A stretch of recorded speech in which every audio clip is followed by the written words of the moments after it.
leu o livro de Gênesis? Agora eu vou fazer assim, toda quarta-feira eu vou voltar a perguntar quem leu. Eu acabei a minha leitura, 4 horas da tarde. Fui lendo, que eu falei assim, eu tenho um compromisso de subir aqui e ler o livro, os 50 capítulos de Gênesis. E o desafio maior é você pregar os 50 capítulos de Gênesis em 40 minutos, né? Ou menos um pouquinho às vezes. Então, o que acontece? A gente está estudando a Bíblia, né? Tivemos a introdução da Bíblia, essa questão de como ela foi formada. Falamos que o primeiro livro foi escrito basicamente há 4.000 anos.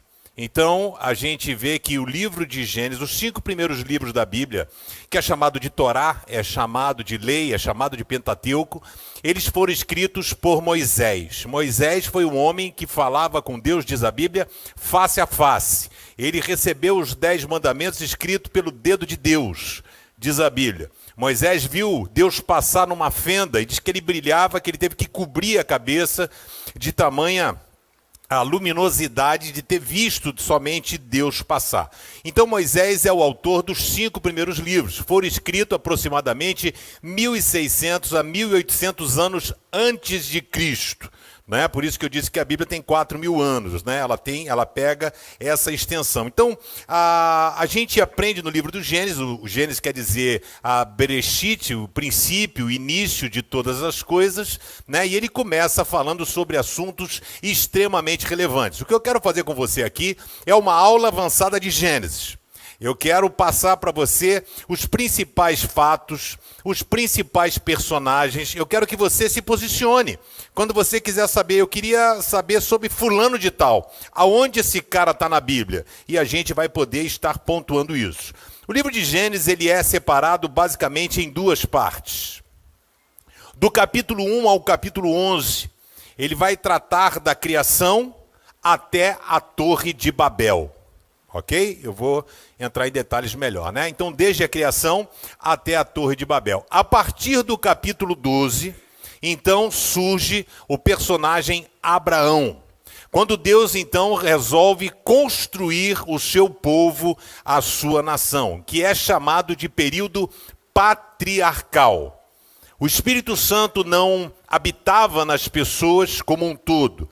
Habitava em pessoas que Deus escolhia. No caso aqui, os patriarcas. Deus falava com Abraão, Deus falava com Isaac, Deus falou com Jacó, Deus falou com José. Né? Então, os patriarcas, né, eles são, ali Deus começa o povo dele. E a partir do capítulo 12 até o 36, a partir do 37, o personagem que ocupa a proeminência é José. Né, que foi chamado de o rei do Egito, né? José, e a história dele a gente vai pontuar aqui também. Os principais personagens que você encontra no livro de Gênesis, Adão e Eva, na criação, Caim e Abel, que são filhos deles, Matusalém foi o homem mais velho, 900 anos, né, que diz que viveu, Enoque, o homem que andou com Deus, Noé, quem construiu a arca na questão do dilúvio. Melquisedeque, que é citado lá no Novo Testamento, ele era sacerdote de Salém, que depois veio a ser Jerusalém. Né? Abraão, Sara, Agar e Quetura. Abraão foi casado 2 vezes. Quando Sara, sua esposa, morre, ele casa com uma outra mulher chamada Quetura. Ele teve outros filhos, mas Isaac era o primogênito, né? Você tem Isaac e Rebeca, que foram pais de Esaú e Jacó.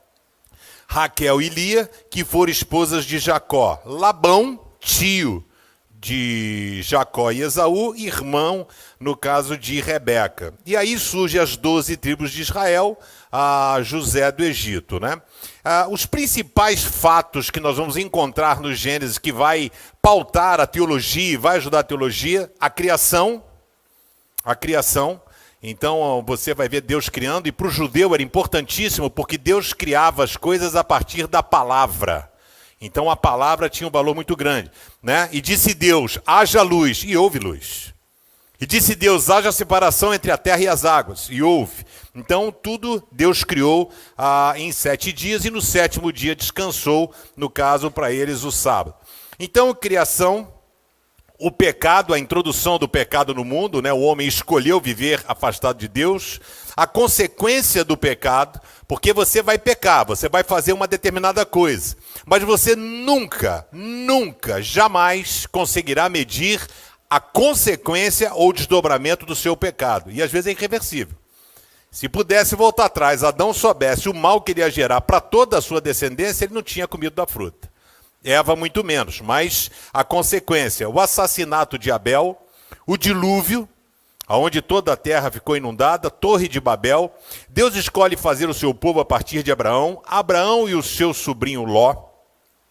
Né? Ló vai para Sodoma e Gomorra. Abraão resgata Ló, que foi levado por 5 reis. Ele pega 318 pessoas da tribo dele que eram valentes. Você já deve ter visto isso na corrente, na televisão, né? A Igreja Universal faz muito, né? Os 318. É desse texto aqui que eles foram lutar para libertar Ló, sobrinho de Abraão. A destruição de Sodoma e Gomorra, nascimento de Ismael e Isaac. Aqui nasce o povo judeu e o povo árabe. Ok? Nasce os dois. Então, quem leu o texto viu que a Sara expulsou Agar. Ela fugiu, porque Sara começou a maltratar ela. Ela foge, Deus manda ela voltar e diz, vou abençoar o garoto. E Abraão pede que Deus abençoe. E Ismael é abençoado. Povo árabe, todo árabe, o povo árabe, muçulmano, são 7 países árabes, são todos países de origem de Ismael. Por isso essa guerra que não vai cessar nunca. Porque essa guerra tem o seu nascimento aqui. Quando um era filho legítimo e o outro era filho da escrava. Então isso é muito sério. Eles trazem isso até o dia de hoje, né? Ismael é expulso da casa, né? Mas Deus poupa a vida de Ismael. Jacó enrola o seu irmão, compra a primogenitura dele, engana seu pai, Isaac, que já era idoso, foge para a casa do seu tio Labão, trabalha 7 anos para conquistar a mulher. Alguém já precisou trabalhar 7 anos para arrumar uma namorada? 7 anos, mas foi 7 anos de trabalho, velho. O cara trabalhou, e o tio dele, que era um pilantra, deu a mulher errada. O cara trabalhou para pegar a menina mais nova, e aí festa, casamento, birita, vinho, o cara bebeu, ficou zonzo, né? Foi pro quarto, teve relação sexual com a mulher, quando acordou, falou, o que você tá fazendo aqui? Não casei contigo? Né? E aí o tio enrolou ele, falou assim, pois é, mas agora você tem que trabalhar mais 7 pela outra. Até foi legal, porque quem leu o texto viu que ele já casou com a outra, né, com a Raquel. Ele casou com ela, mas ele teve que trabalhar 7 anos para poder, então, pagar, né? Então, Jacó vive um conflito com Labão, que era um grande enrolão. Ele tentava enrolar, mas é muito bonito quando você lê e vê que Deus fala assim, e Deus estava com Jacó. Então, Labão falava assim, vamos fazer o seguinte, as ovelhas que nascerem malhadas, listradas, elas serão tuas. As lisas são minhas. O que Labão fazia? Tirava todas as malhadas. Como é que vai nascer malhada se todas são lisas? Não tem possibilidade. E aí ele fez um negócio de botar a vara, não sei o quê, verde, blá, blá, blá. E aí diz que Deus o abençoou porque viu que Labão estava enrolando e só nascia ovelha malhada. Mostrando que Deus é o Senhor de todas as coisas. Amém? Você crê nisso? É Deus que faz, velho, a coisa acontecer, não é você, né? E aí Jacó tem aqui a mudança do seu nome. O nome Israel acontece aqui, quando Jacó está retornando, né? Nós tivemos esse privilégio, a viagem que Israel fizemos esse ano, a gente foi à Jordânia, nós fomos no Val de Jaboque, onde ali Jacó lutou com Deus. E ele teve o seu nome mudado. Ali ele não passa mais a se chamar Jacó, mas se chamar Israel, até os dias de hoje. Israel é Jacó, né? Então surge José. José tem uns sonhos, né? Ele sonha que 12 feixes de trigo, né, se curvam para ele, em direção a ele, e aí os irmãos ficam com raiva e querem matá-lo, né? Detonar, vendem ele vai parar no Egito, e aí as coisas vão acontecendo. Bom, eu queria dar só um posicionamento para você e responder algumas perguntas que fazem para você. As pessoas perguntam para você, o dinossauro existiu? Porque os teólogos fundamentalistas dizem que não. Você vai encontrar crente conservador que vai dizer que não. Que a Bíblia tem 6.000 anos, o mundo tem 6.000 anos. Então não tem dinossauro. Não tem Porque não tem. Não tem porque a Bíblia não diz. O nome disso é ignorância, ok? Ignorância. Porque contra fatos não há argumento. Está aí os fósseis, petróleo, não tem como. Então, como é que a teologia explica? Entre o versículo 1 e o versículo 2, milhões de anos se passaram. Do princípio criou Deus os céus e a terra era sem forma e vazia. E o Espírito de Deus pairava sobre a face das águas. Quem vai dizer que nesse período não tinha o homem da caverna, né? O homem lá, o Teleco-Teco, tem um nome assim, tem um cara, né? O homem Teleco-Teco, sei lá, Teco-Teco. Aí, então, tem esse doido aí, o homem das cavernas, os dinossauros, mas aí Deus viu que não ia dar certo. E aí, o que Deus faz? Deus dá ordem ao caos. Então o mundo devia ser cabuloso, nebuloso, né? Aquele troço Deus pega, bota a luz, separa as águas e viu que não ia dar ruim. O dinossauro, né? Imagina você lá no seu carro e bem um dinossauro dá uma rabada lá no seu carro, né? Então conviver não ia rolar. Então os dinossauros foram extintos, aí a ciência vai querer dizer que houve um Big Bang. Tem algum problema o Big Bang? Nenhum, gente. Houve o Big Bang. E quem fez o Big Bang? Deus. Problema nenhum, entendeu? As pessoas às vezes querem combater a ciência. Deus está por trás de tudo. Então, Deus que fez o Big Bang. Pronto, está resolvida a questão. Não tem problema. Não teve Big Bang. Teve, lógico, não tem problema nenhum. Então, os dinossauros existiram, né? Então, a teologia nessa distância de versículo. E também o homem da caverna, tá aí, aqueles cabeçudos, né? Tal, os caras viveram, encontraram. E aí, quando você vê, por que a gente pode chegar a essa conclusão? Porque Deus chega e fala assim, agora façamos o homem à nossa imagem e semelhança. Então, se agora, quer dizer que tinha.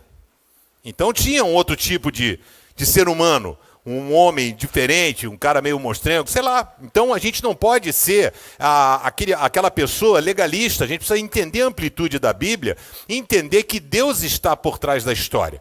Outra coisa que você ouve falar direto. Se Deus é bom, por que tanta gente sofre no mundo?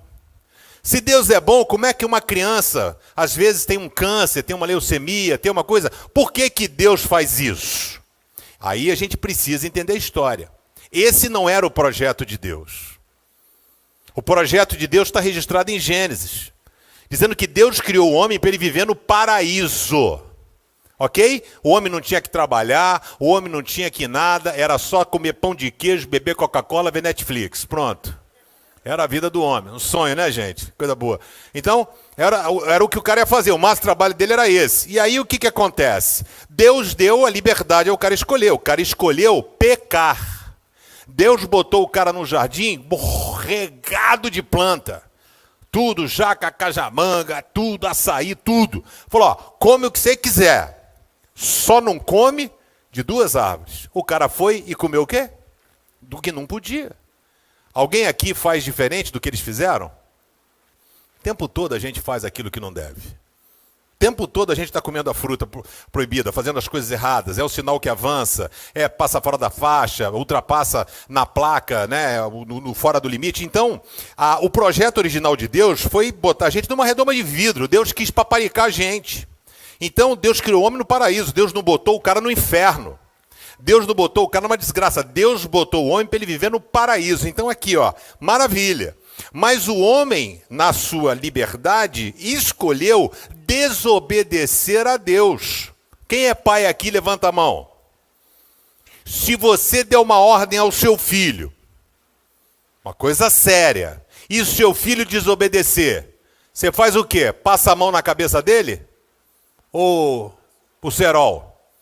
Passar o cerol. Aí chegar e dizer, qual é, boneco, né? Aqui não funciona assim. E Deus fez exatamente a mesma coisa com a gente. Deus falou, aqui não. Vocês aprenderem o que é o valor da obediência. Então o homem desobedece, e aí o que acontece? O pecado entra no mundo. O que é pecado? O pecado é a morte, o pecado é a separação de Deus. É a gente estar sujeito a tudo isso que a gente passa. Dor, choro, lágrima, tristeza, ansiedade, tudo isso. É por isso que Gênesis começa dizendo isso, que Deus criou o homem para viver no paraíso, o homem foi expulso, e a Bíblia encerra lá em Apocalipse 21, e viu uma nova terra, um novo paraíso. E viu uma nova Jerusalém. aonde o Senhor enxugará do rosto toda lágrima. Não haverá choro, não haverá tristeza. Esse é o plano original de Deus, né? E só vamos ter isso aqui quando a gente morrer. A gente vai voltar para o paraíso, que era o lugar que Deus tinha criado para a gente. Então, quando a gente vive aqui, nesse mundo, não joga na conta de Deus todas as coisas. Entendeu? Porque a gente, lamentavelmente, foi criado dentro de uma raiz, né? A nossa origem brasileira é uma raiz católica, né? Aonde veio para cá Dom João VI, trouxe aqui, blá, blá, blá. E aí a religião católica ensina que todas as coisas são meritórias. Se você for uma pessoa boa, recebe coisas boas. Se você for uma pessoa má, recebe coisas más. E não funciona assim. Deus faz coisas boas, às vezes, com pessoas más, e Deus faz coisas ruins com pessoas boas. Então, Deus não é um robô teleguiado. A pessoa confunde Deus com Fada Madrinha, Deus com Papai Noel, Deus com Aladim da Lâmpada Maravilhosa. Deus está aqui para fazer a minha vontade. Que egoísmo, né? Então, não funciona assim. Então, nós somos sujeitos aos nossos erros. Então, se nós escolhermos desobedecer a Deus, nós vamos ficar suscetíveis a isso. Então, quando Adão pecou, lembre-se, Adão simboliza a humanidade. Ok? Então, quando ele pecou, Paulo vai dizer em Romanos capítulo 8, 23, todos pecaram e destituídos estão da glória de Deus. Todos pecaram e não estão mais no paraíso. Então, você fica sujeito a essa coisa do homem se enclausurar, você fica sujeito a uma bala perdida, a estar num sinal, vir um cara te assaltar.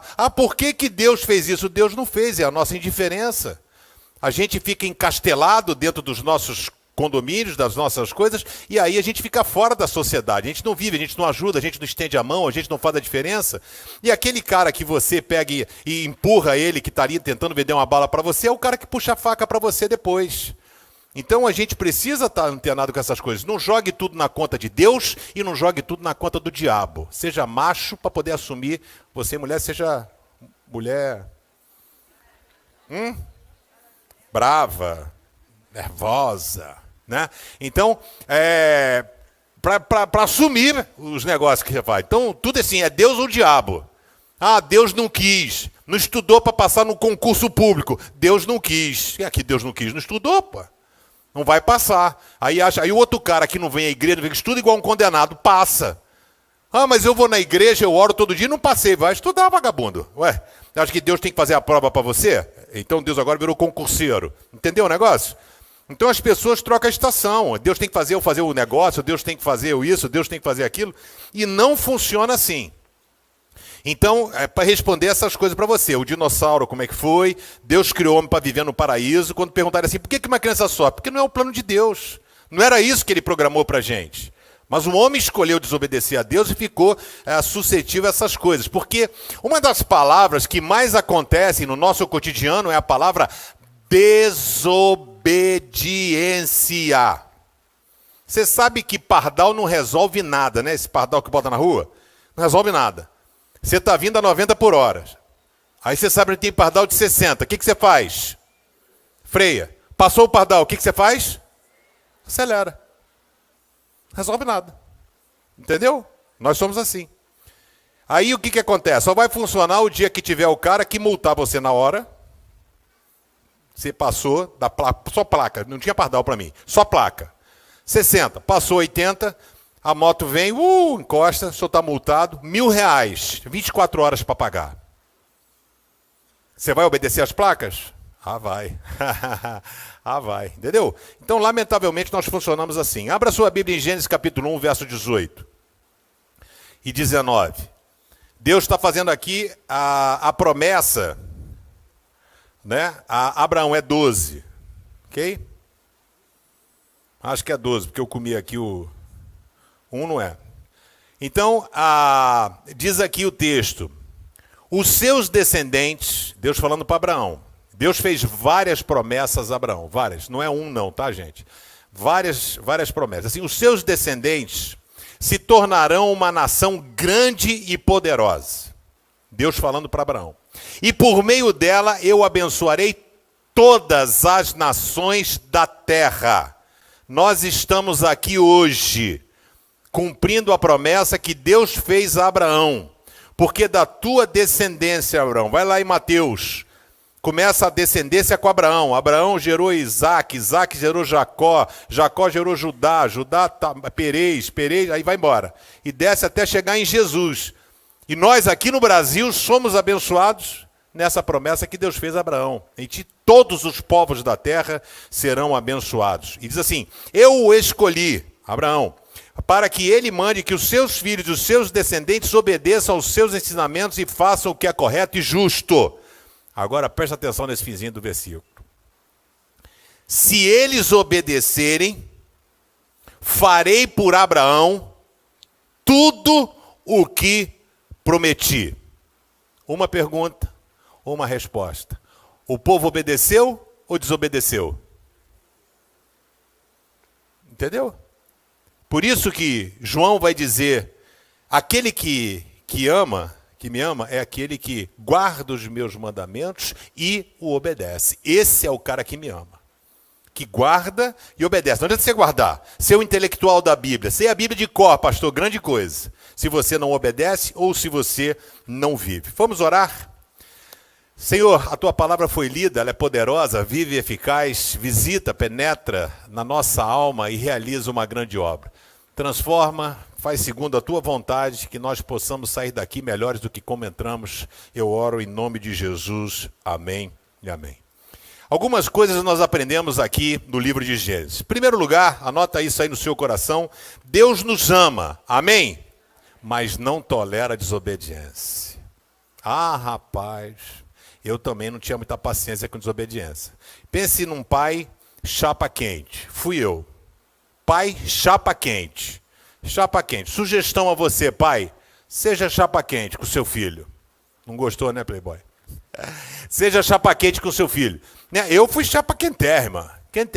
Para que não vai. Nunca fui buscar festa em filha às 3 horas da manhã. Às 3 horas da manhã é hora de acordar para buscar filha em festa. Até parece, né? 3 horas da manhã estou dormindo, vou acordar para... Nunca fui. Às vezes porque não deixava, entendeu? Não vai. Mas por quê? Mas eu quero ir. Não vai. Aí eu deixo bem claro, democraticamente, dizer assim, olha, aqui nessa casa, o maestro sou eu. Isaac Karabichevski sou eu. Entendeu? A batuta é minha. Quando você sair da minha casa, velho, nem saber o que você está fazendo, para onde foi, é contigo mesmo. Agora, se está aqui, pode ter 5, pode ter 10, pode ter 15, pode ter 20. Eu deixei meu filho não foi a uma festa, passou para o IBMEC, ia ter uma festa do amigo, uma chopada, não sei o quê, na boate Santo Antônio. Primeiro vez que isso é nome de boate, né? São Nunca. Acho que é São Nunca. Nem nome de boate eu sei. Você vê como é que eu sou crente, né, gente? Lavada e remida no sangue, né? Aí, nem nome de boate eu sei, ó. Aí, a boate São Nunca. Aí meu filho queria ir, porque todos os amigos da universidade iam, aí o cara vira o ET, é o cara que não sei o quê, blá, blá, blá. E eu falei, pai, eu vou, ele, né? O Ernesto falar comigo. Ah, pai, eu vou na boate, tá, os amigos meus vão, mas, pô, você sabe que eu não bebo, que eu não sei o quê, blá, blá. Eu falei, não vai. Pai, mas eu tenho 19 anos. 19 anos. Ele falou assim, não, pô, qual o problema, pai? Eu vou, você sabe que não sei o quê. Eu falei, não vai, Juninho, não vai. Aí ele falou assim, pô, mas então me dá um motivo, por que eu não posso ir? Eu falei simples, vou te dar um motivo justo, honesto e verdadeiro. Olha para mim. Ele olhou. Eu falei, sabe por que você não vai, filho? Por quê? Eu falei, porque eu não quero, eu não vou deixar. Pronto. Simples, não vai porque eu não quero. É um bom motivo. Aí expliquei para ele, falei, cara, você não foi criado para isso. Você foi criado num ambiente de gente, vai chegar num lugar que nego vai botar coisa da tua bebida, ali tu é otário. Você não foi preparado para estar num lugar desse. Não é lugar. Você não vai, ali só vai gente que não presta. Pronto, recado para você que vai. Gente que não presta. Ou gente que vai para terminar a noite no motel. Entendeu? Quer encher a cara, quer ficar bem. Então, vazio. É gente que não tem nada, é gente que vive no vazio. Então, você vai para lá por quê? Que você vai fazer num lugar desse? Tem nada de bom, meu filho. Se tivesse, eu ia. Entendeu? Mas então não tem nada de bom. Então, não vai. E aí, depois o tempo passa, porque os filhos são... Fez bico, fez tudo. Aí, outro dia, a gente almoçando lá em casa. Aí eu falei assim, eu fui um pai muito cruel com vocês, não fui? Chato mesmo, né? Não deixava ir, deixava... Aí eu falei pra ele, falei, Juninho, você vai ser um pai maneiro, não vai? Então, seu filho pedir pra ir numa boate, numa chopada, você vai deixar, não vai?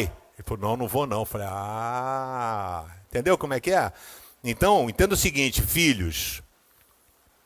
O que faço hoje não entendes, um dia entenderás. Ok? É João 13:7. Jesus falando, curto e grosso. Então, saiba que o Pai nunca quer enrolar você, o Pai nunca quer o teu mal, Ele quer o bem. Que para você no momento é mal, né? É mal, mas tenha certeza de que não é. Então, Deus nos ama, mas não tolera desobediência. Em Gênesis 3:22, então o Senhor Deus disse o seguinte, agora o homem se tornou um de nós, comeu o fruto que não podia, pois conhece o bem e o mal. Ele não deve comer a fruta da árvore da vida e viver para sempre. Por isso o Senhor Deus expulsou o homem do jardim do Éden. E Deus tem um senso de humor enorme, né? E fez com que ele cultivasse a terra da qual havia sido formado. Do pó viestes, ao pó voltarás, né? Então, mas o homem pegou o pó da terra, fez o homem, soprou em suas narinas, diz o texto de Gênesis, e formou o homem Adão. Agora, da onde você veio, é onde você vai suar, né? E aí, quando eu chegar no céu, um dos primeiros caras que eu vou procurar é Adão.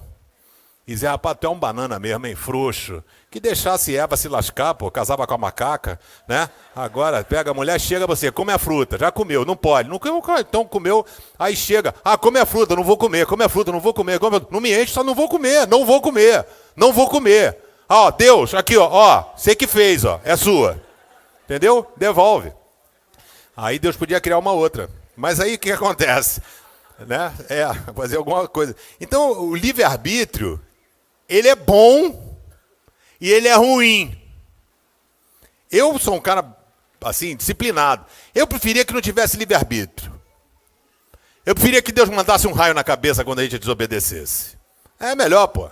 Porque todo mundo ia andar na linha. Pianinho. Sabe igual militar? Que o cara faz um negócio e vai preso. E a mesma coisa ia acontecer com a gente, né? Então o livre-arbítrio, por quê? Porque a gente faz mau uso da nossa liberdade. A gente não sabe aproveitar, a gente não sabe os limites. Nós somos abusados e somos ousados. Então é bom ter liberdade e é ruim. Deus é gracioso. Mas Deus, a paciência dele é limitada. No livro de Gênesis, você encontra aqui 3 momentos que a paciência de Deus se esgota. Se esgota. Então o texto pega, Deus pega o homem que ele criou, velho. Ele passeava com Adão no paraíso. Você acha que Deus fez isso com alegria? Pega e fala assim, expulso. Vai, some daqui. Some daqui. Agora vai trabalhar igual um condenado. Não quis o bom do melhor? Já para você? Agora vai lá para deixar de ser burro. Pronto, foi assim que Deus fez. Não foi não. Se fosse eu, faria assim. Deus é gente boa. Aí pegou, botou para fora. Foi expulso. Então a paciência de Deus foi com Adão. A paciência de Deus quando também a humanidade toda se perdeu. E aí Deus falou assim, se arrependeu de haver criado um homem. Deus ia destruir a humanidade. Não destruiu por causa de Noé. Não destruiu a humanidade por causa de um cara. A paciência de Deus esgotou. A paciência de Deus, isso é tudo Gênesis, tá? A paciência de Deus se esgotou com Sodoma e Gomorra. O pecado de Sodoma e Gomorra, da devassidão, chegou tão alto ao céu que Deus falou assim, não tem nem papo. Abraão foi conversar com Deus, se tiver 50 justos, 50 em Sodoma, o senhor poupa a cidade, falou, se tiver 50 justos, eu não destruo a cidade. Ele sabia que não tinha. Abraão voltou, desculpa, mas 45. Ele falou, não, 45 eu não destruo. Desculpa voltar mais uma vez, 30. Foi até 10. E Deus falou, se tiverem 10 justos em Sodoma e Gomorra, eu não destruo a cidade. E não tinham 10 pessoas. Não tinha nenhuma pessoa. Então, a Deus destruiu Sodoma e Gomorra. Deus fez o dilúvio, Deus fez a Torre de Babel. A paciência de Deus é limitada. E você vai ficar brincando com Deus? Você brinca com Deus e acha que Deus tem que fazer a sua vontade. Olha que loucura. Você abusa da paciência de Deus e acha que Deus tem que fazer o que você quer. Quando Deus não faz, você faz biquinho. Entendeu? Ah, é Deus? É assim? Então tá, não vou dar meu dízimo. Não vou não sei o quê, não vou no curso de quarta. Como Deus fosse ficar assim agora, o que eu faço da minha vida, né? Ele não vai contribuir, não vai no curso de quarta, né? Quem perde é a gente. Então, se Deus ele agiu assim, imagina com a gente, né? A vida é feita de escolhas. A melhor escolha é você obedecer a Deus. É a melhor escolha. Se você pode fazer alguma coisa hoje, obedecer e andar na presença dele, é não desafiar a sua ordem. Sabe, como é que você tem agido? Você tem agido como Adão? Você tem escolhido a desobediência? Em nome de Jesus, você está aqui hoje para que Deus possa pegar o teu carro e colocar no trilho de Deus. Amém? Porque sempre há tempo. Deus é especialista em restaurar, tratar de causos perdidos, né? Então Deus sempre faz o melhor por você. E você tem escolhido o melhor de Deus? Segundo lugar, Deus não resiste quando ele se depara com alguém que o ama de verdade. Sabe, a Bíblia vai tratar sobre a imutabilidade de Deus, dizendo que Deus não muda. Né? Fala lá em Levítico, fala em Números, Deus não é homem para que minta. Né? Então Deus não muda. E aqui a gente encontra em alguns textos, são 6 versículos em toda a Bíblia que aparece Deus se arrependeu. Né? O Deus se arrependeu. E aí, aqui diz o texto que Deus se arrependeu de haver criado o homem, porque Deus deixou solto Adão e Eva no paraíso. Estou cuidando. Só não faz isso. Deus deu liberdade. Eles fizeram, foram expulsos. Deus deixou os caras, deixa eles se virarem. São grandinhos, deixou solto. O que eles fizeram? Besteira. O mundo estava tal jeito que você vou passar o rodo, vou acabar com o mundo. Então, quando alguém perguntar a você assim, por que Deus permite que a pessoa sofra? Por que Deus não destruiu o mundo? Por causa de Noé. Gênesis 6, por causa de um cara. Deus não destruiu a humanidade. Ele ia destruir a humanidade, você não ia estar aqui hoje. Mas ele viu que tinha um cara, e Gênesis 6, 22 diz, e Noé fez tudo conforme Deus havia ordenado. Tudo. A Bíblia diz que Noé era justo e em tudo obedecia a Deus. Que coisa maravilhosa, né? No mundo de total desconfiança de tudo e de todos, a gente vê que Deus acredita, Deus está à procura de pessoas que sejam justas, pessoas que obedeçam a Deus por amor e não com medo. Obedecer a Deus tem que ser um prazer. Né? Não obedeço a Deus, porque eu tenho medo que aconteça isso, aconteça aquilo. E Deus sempre está nos dando nova chance. É interessantíssimo, aquela criança que cai, levanta, é a nossa história. E Deus não se cansa de botar a gente de pé, Ele não se cansa de botar a gente de pé. E Deus não desiste da gente, e essa certeza você precisa ter. Né? Deus fez assim, criou Adão, expulsou Adão no paraíso. Não desistiu do homem? Não. Ele usa Noé para recomeçar a criação dele. Aí começa, aí de novo o povo se perde. Aí ele vai e pega Abraão. Aí começa de novo, Abraão, seu povo. Aí depois Deus pega e traz Jesus para começar de novo. Então ele não desiste da gente. Ele colocou o homem no paraíso. Deus quis o melhor para a gente, o melhor para mim e para você. Mas nós escolhemos, e nós não podemos tacar pedra em Adão. Porque nós ainda hoje fazemos péssimas escolhas. Eu, por exemplo, escolhi ser Vasco da Gama. No momento não é uma coisa muito boa, né? Momento e já há algum tempo. Bom, porque, né? Então Deus acredita em você, né? Ele viu que tinha uma pessoa que valia a pena, né? E aí o que acontece? O homem o tempo todo tenta se desviar de Deus. Deus começou com Adão, Deus recomeçou com Noé, com Abraão, com Jesus, para dar total liberdade a ele, né? A gente ter acesso a Deus. Você deseja recomeçar um relacionamento saudável com Deus? Diga amém. Sabe, é o que Deus está esperando da gente. Um relacionamento saudável. Um relacionamento de amor. Não é um relacionamento de troca.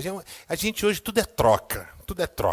Eu faço, você me faz. Se eu fizer isso, você faz o quê? Se eu te der um pedaço... Desde criança a gente é assim, né? Se eu te der um chocolate, você deixa eu brincar com o teu videogame? Se eu te der não sei o quê, o tempo todo é isso. Aí você pega isso que você foi criado e leva para Deus. E se eu fizer isso, o senhor me dá aquilo? E se eu fizer aquilo, o senhor faz não sei o quê? O relacionamento tem que ser de amor, cara. Não é por coisas, né? Por quê? Porque Deus acredita em você. E você demonstra que acredita nele?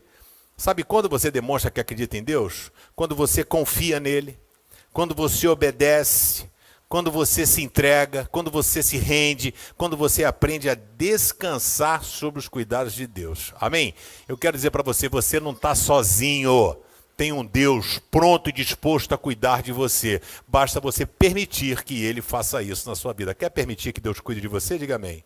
Terceiro e último lugar. O que a gente aprende também no livro de Gênesis é que nós temos um Deus disposto a curar e restaurar. É um Deus que o tempo todo Deus vai atrás da gente para tentar mudar, restaurar, curar, fazer algo novo na nossa vida, tirar as coisas às vezes que nós fazemos que não está legal, sabe? De dar aquele toque na gente, puxar as coisas boas, tirar as coisas ruins. Em Gênesis 32, 27, Jacó, que Deus já tinha avisado que ele seria o patriarca, o sucessor, né, de Jacó no caso, ele pegou e comprou a primogenitura do seu irmão. O irmão dele chegou com fome, ele tinha um prato de lentilha aqui, e aí o irmão falou assim, cara, eu estou morrendo de fome, me dá um pouco desse negócio. Ele falou assim, não dou. Mas o que eu preciso fazer? Me vende a tua primogenitura. E Esaú vendeu por um prato de lentilha. Vendeu a primogenitura, a bênção de ser o patriarca. Você ia ler na Bíblia assim, Abraão, Isaque, Esaú. Ele abriu mão por um prato de lentilha. Quantas vezes a gente abre mão por pequenas coisas? Ele abriu mão. E Jacó, que o nome quer dizer enganador, ele pega e vai com aquele jeitinho. Ele vai lá, a mãe escuta assim, ó, Esaú, vai lá caçar, prepara aquele guisado, vem aqui, porque eu vou dar a você a minha bênção. Dar a bênção naquela época era como se ele pegasse o Espírito Santo de Deus que estava sobre ele e ele passasse para o seu filho. Chegamos a essa conclusão teológica porque quando Esaú chega e chora e fala assim, pai, me abençoa também, me dá uma bênção, qualquer uma, ele fala assim, não tem mais. O que eu tinha, não tenho mais. O que eu tinha, eu dei para o seu irmão. Eu agora não tenho mais. E você agora vai servir ao seu irmão. E aí o que acontece? Jacó mente para o seu pai cego. Ele chega e rouba a primogenitura dele. Macumunado com a mãe, ele vai e coloca pelo de que Esaú era peludo. Ele bota a roupa de Esaú para ter a catinga do Esaú. Ele bota a roupa de Esaú, Isaque estava cego. Ele chega lá, ó pai, fiz aqui o seu guisado, tá aqui a sua comida. Aí o pai, velho, mas não era otário, falou assim, rapaz, a voz é de Jacó, o cheiro é de Esaú, mas a voz é de Jacó. E aí ele pergunta, qual é o teu nome? Aí Jacó fala, meu nome é Esaú. Ele pergunta 2 vezes. Ele fala assim, meu nome é Esaú. Você quem é? Meu nome é Esaú. Ele mente pro pai, rouba a primogenitura do seu irmão. Ele comprou, ele podia ter falado pro pai. Mas a tendência que a gente tem para mentir, né, desnecessariamente. Ele mente e foge, porque o irmão falou assim, vou matar você. Papai morreu, tu é um cara morto. Aí ele vaza. Ele era Mauricinho, ficava em casa com a mãe. E o outro era guerreiro, ia, caçador, pá. Aí ele foge, vai para casa de Labão. Aí come o pão que o diabo amassou. Pegou um cara, se ele era enganador, o cara então era mestre na arte de enganar, era, né? Aí pega o cara, enrola aqui, enrola ali, fica. E aí, só que aí Deus chega para ele e fala assim, volta para tua casa. Não foi Jacó que falou, vou voltar. Deus fala, volta. Eu tô contigo, pode voltar. E mesmo assim, Jacó não confia em Deus. Impressionante, né?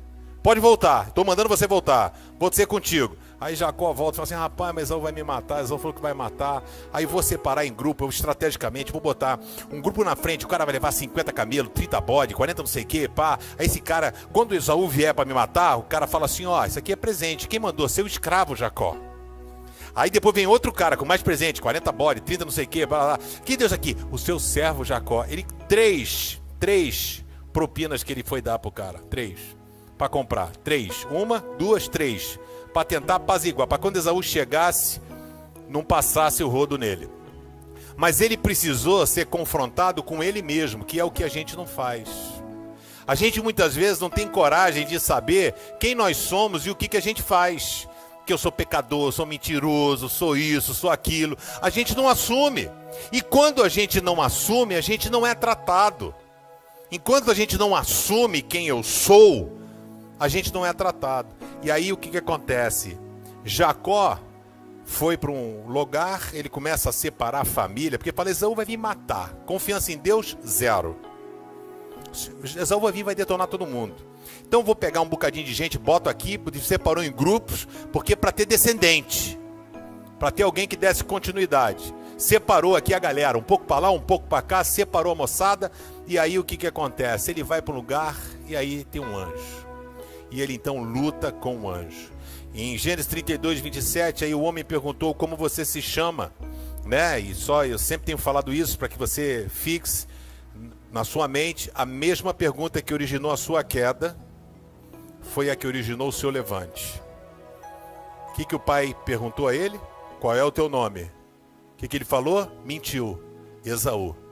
Qual é a pergunta aqui que Deus faz para ele, o anjo? Qual é o teu nome? Ele disse, eu sou Jacó. Eu sou esse cara mesmo. Eu sou aquele que eu sou o cara que roubou a primogenitura do meu irmão, menti para o meu pai cego. E aí ele luta, segura e disse para o anjo, não te deixarei se não me abençoares. O anjo falou, preciso ir que está amanhecendo. Eu falei assim, não vou soltar, não adianta. E aí toca na coxa dele, ele fica desconjuntado, por isso que o judeu não come. Esse nervo da coxa, etc e tal, até o dia de hoje. E ele falou assim, o teu nome não será mais Jacó. Aqui o nome dele foi transformado. O teu nome será Israel, porque como príncipe você lutou. Sabe o que Deus quer fazer com você nessa noite? Mudar o teu nome. Ele quer mudar o teu nome. Porque só Ele tem poder para mudar a nossa história. Só Ele tem poder para mudar e apagar o nosso passado. Só Ele tem poder para fazer uma restauração completa na nossa vida. É um Deus que nos dá liberdade, mas um Deus que acompanha. É o Deus que nos dá liberdade, mas dá a sua presença, o seu amor, o seu cuidado, a sua proteção na nossa vida. Jacó precisou sair da comodidade, do convívio com o sogro, vida estabilizada, tudo certo, não tem problema nenhum. Ele precisou voltar para ter um reencontro com seu irmão Esaú. Quando ele volta, Esaú vinha com 400 soldados, mano. 400 soldados não vem bater papo. 400 soldados ele ia detonar, matar Jacó, a família, quem tivesse. Mas o Deus que toca em Jacó, toca também no coração de Esaú. Quando Esaú chega, ele nem recebeu os presentes. Jacó ainda com medo, se ajoelha, coloca o rosto no chão 7 vezes, para dizer, você é meu tudo, né? Aí o rosto, aí pá, Esaú pega o cara, levanta, cara, me dá um abraço, me dá um beijo. Ele beija o cara e fala, aí pô, meu senhor, todo aqui, Jacó. E falou assim, não, pega aqui, eu trouxe presente, não quero nada, cara, sou rico, que bom ver você, olha que diferença. Como é que Deus faz os troços, né? Ele com medo, ele tentando dar jeitinho, Esaú já tinha sido tratado por Deus, Jacó ainda não. Ele lutou com Deus e ainda não tinha entendido quem Deus era. Sabe, eu quero dizer para você, o que tem impedido para que Deus chegue mais perto de você? O que você precisa mudar na sua vida? Deus quer mudar o seu nome hoje. Deus quer mudar a sua história. Deus tem uma linda história para escrever na sua vida, se você assim o permitir. Feche seus olhos, abaixe a sua cabeça. Você pode fazer parte da história ou ser um espectador dela. Deus tem um projeto para a sua vida. Todos nós temos alguma coisa que precisamos mudar na nossa vida. E Deus está aqui para fazer aquilo que a gente não consegue. Isso é que é legal. Aquilo que você consegue, se vira, faz, dá teu jeito, é contigo mesmo. Nosso Deus é o Deus do impossível. Às vezes Ele não consegue apagar as mágoas do passado, a tristeza. A gente não consegue, mas Deus consegue. E Ele está aqui nessa noite para mudar o teu nome, mudar o teu sonho, mudar a tua esperança. E a única pessoa que pode fazer isso é a pessoa de Jesus Cristo. Só Ele pode fazer isso por mim e por você. Você tem coragem de colocar a sua vida, a sua vida nas mãos de Jesus? Você tem coragem de confiar nele? Permitir que Ele mude aquilo que precisa ser mudado na sua vida? Aquilo que você não consegue ainda, você está disposto a lutar com Deus e dizer, Senhor, muda aquilo que precisa ser mudado em mim?